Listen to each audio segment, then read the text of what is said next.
నమస్తే, నేను రాజేశ్వరి. ఇది మనం పాలు తీసుకుంటాం కదా, ఈ పాలల్లో మనకు మీగడ రావాలంటే మన స్పూన్తో తీస్తే పాలన్నీ వస్తాయి. ఇట్లాంటి జల్లెడ ఉంటుంది కదా, మనం పూరీలకు దానికి వాడతాం కదా, ఇట్లా తీసుకుంటే అసలు పాలే రావు, మొత్తం మీగడనే వచ్చేస్తుంది.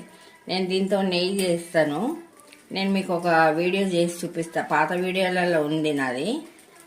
ఏం రాదు. ఇట్లాంటివి చేసుకుంటే ఇట్లా స్టోర్ చేసి మొత్తం ఇది ఫుల్ అయినాక అప్పుడు నేను మీగడ నెయ్యి చేసుకుంటా. ఈ మీగడతో అస్సలు పాలు రావు. పాలు రాకపోతే నెయ్యి కూడా మంచిగా అవుతుంది. మనకి పాలతో ఉంటే ఒకలాంటి వాసన వస్తుంది. పాలు కూడా ఇంట్లో ఉంటే స్పూన్తో తీసుకుంటే పాలన్నీ వచ్చేస్తాయి. అందుకే ఈ టిప్ మీకు చూపిద్దామని నేను ఒక వీడియో చేసినానండి. నా వీడియో నచ్చితే లైక్ చేయండి, షేర్ చేయండి, సబ్స్క్రైబ్ కూడా చేసుకోండి. ఓం శ్రీ మాత్రే నమః.